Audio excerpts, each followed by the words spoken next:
My name is Dr. Melissa Suarez at Arbor Hills Veterinary Center, and I'm going to talk to you a little bit today about how to properly take care of your dog's ears at home. It's very important to take care of your dog's ears to prevent infection and any irritation that can take place. Even for healthy ears, you want to clean their ears at least once or twice a month. Certain breeds that are predisposed to ear problems, you want to do it more frequently, at least once a week. Many dogs, certain breeds can have serious problems with their ears, and that includes dogs like Cocker Spaniels. In those cases, you want to leave it up to your veterinarian as to how frequently their ears should be cleaned. And of course, if they're having some serious problems, they should have the proper diagnostics done to make sure that they're using the appropriate treatment to get those infections resolved quickly. Any chronic infections in their ears can result in hearing loss and just some pretty big quality of life issues as far as pain goes with their ears.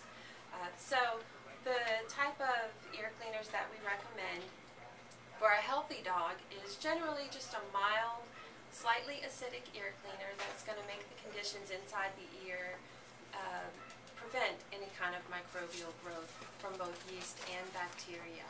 The type that we use here at Arbor Hills is called Vet Solutions Ear Cleaning Solution, and this is just your basic ear cleaner for the healthy ear. For unhealthy ears or dogs with problems, this probably wouldn't be appropriate because it does have alcohol and it can cause some discomfort when you use the cleaner. In those cases, you should go with the recommendations of your veterinarian.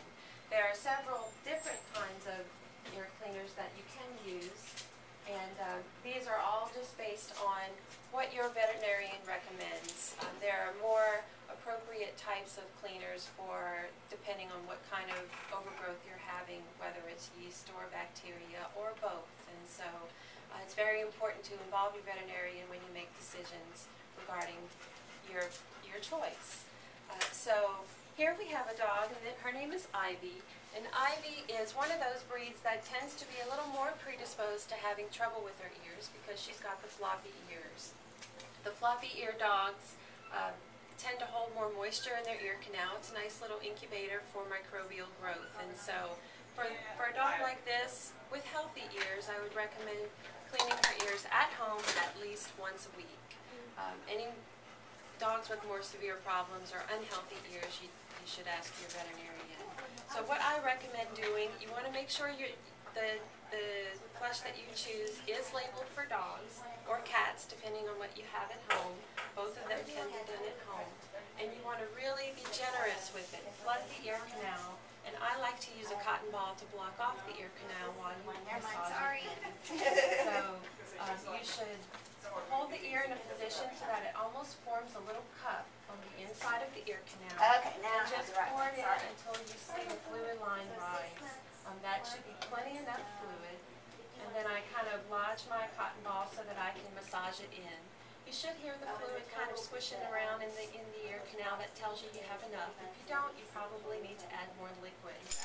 The excess liquid is going to help loosen up any debris that's stuck to the ear canal, the skin of the ear canal.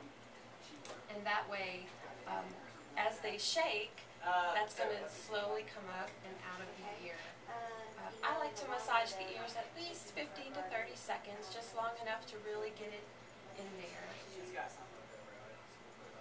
If you'll bring your printout from and then once you're done, I use the same cotton ball and wipe out any debris that I can see.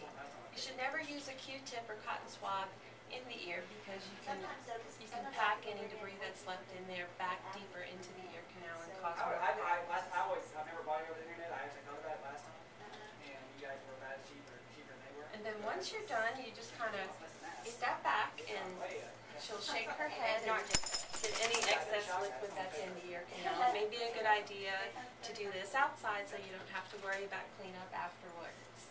Yeah, you'll just bring it right. One other thing that I should mention is that whenever you're doing any ear cleaning or even treatments at home, always involve your veterinarian when there are problems, because if the eardrum is not intact, you want to be very careful about what you're using in the ear canal. Your veterinarian, if they find that there are problems, will likely want to do an ear cytology, which can help determine which microbial growth is a problem, whether it's yeast or bacteria or both, and that will help them determine a more appropriate treatment. So this is something that you can see can be done easily at home. Some dogs who don't tolerate it as well may require it. It may be a two-person job at home. But this should always be done as recommended based on the problems they have with their ears and their breed.